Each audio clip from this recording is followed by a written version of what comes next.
বলছেন বাঙ্ক দিলে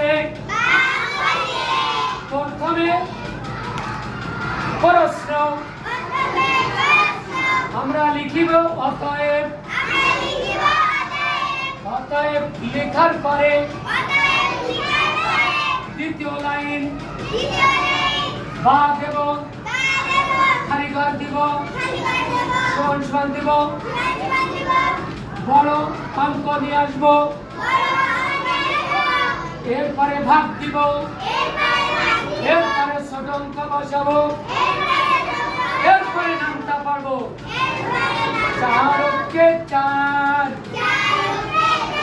চার অঙ্কে চার সাত দুগুণে আট চারি 12 16 চার পাঁচা 20 চার পাঁচা 20 সাত সাত 24 সাত সাত 28 চার আটা 32 চার নং 36 মিলে গেছে। আমরা এই 9 অঙ্কটা খালি ঘরে বসাবেন।